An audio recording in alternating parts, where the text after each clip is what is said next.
BBC'nin tədqiqatı qaraganda hissiyat analiziga işletilgan sun'iy idrak va chiroy tonish texnikasi Sharqi Turkistondagi Uyg'urlarda sinab qilingan. Bir yumshoq detal injeneri BBC bilan suhbatlashganda bu sistemalarni rayondagi saqchixonalarga o'rnatilganligini o'tirg'a qo'ydi.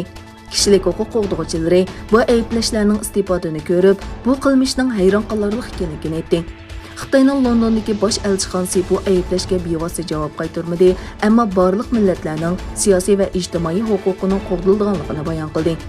Egilenishicha, bu yumshoq detal injeneri bexatarlik masalasi sababli kimligini nomsiz saqlash sharti bilan BBC'ning tekshirish axborot programmasi Panorama bilan suhbatlashishga qo'shilgan. Injener ishlaydigan shirkatning ismi oshkorlanmadi. Injener Panorama programmasiga 5 mahbusning suratini ko'rsatib, u hissiyot farqlantirish sistemasi o'rnatilganligini o'tirg'a qo'ydi. Injener yana sun'iy idrok sistemasining chiroy ifodasi va teri to'shiklaridagi minutlik o'zgarishlarni bayqay oladigan va tahlil qila oladiganligini aytdi.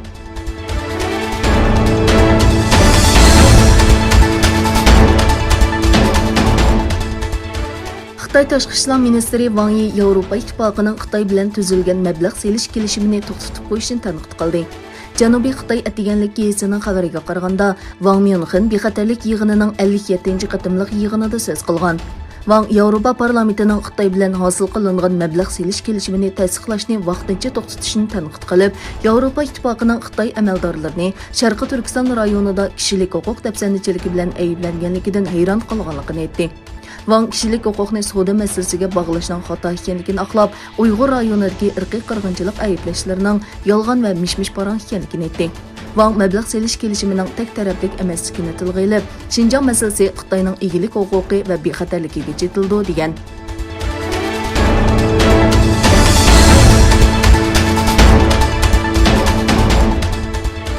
Xitoy hukumati Tangshuin shirkati qo'llagan tor uy mulk magnati Beki ustidan tekshirishni boshlagan. Reuters agentligining xabariga qaraganda, Xitoy davlat bozorini nazorat qilib boshqarish idorasi Beki pay kontrol shirkatiga raqobat qoidasiga xiloflik qilganligi uchun tekshirishni boshlagan. Xitoyning elektronlik savdo magnati Alibabaga 4-oyda monopol tekshirishda 2 milliard 800 million dollar jarimani qo'yilgan edi.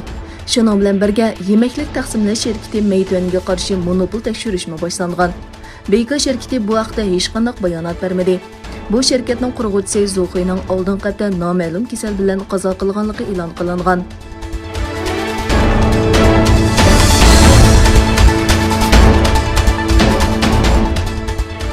Amerikaning sobiq prezidenti Donald Trump o'zining yangi tipli Wuhan virus yuqumining kelish manbasining Xitoyning Wuhandagi tajribaxona ekanligi to'g'risidagi tashabbusida yo'liq ekanligini o'tirg'a qo'ydi. Wuhan virusini yuqum boshlangandan tortib Xitoy virusi deb tasvirlagan Trump hozir nurg'un kishilar meni qo'llaydi dedi. Amerika taratqularida oldingi kuni istixborot doklatining asos qilgan xabarlar tajribaxonada ishlayotgan 3 kishining virusning tarqalishidan ilgari kasallik alomatlari bilan davolanganligini o'tirg'a qo'ydi. Yana bir tarafdan Amerikaning sobiq prezidenti Trump bu hafta Amerika Xitoy fuqarolar huquq birlashmasi tomonidan Wuhan virusini Xitoy virusi deb ataganligi uchun arz qilindi. Bu tashkilotlarning qarashicha, Trumpning bu iborani va shuningga o'xshash boshqa atalg'ularni ishlatishi Amerikadagi Xitoy jamiyatiga ziyon yetkazgan.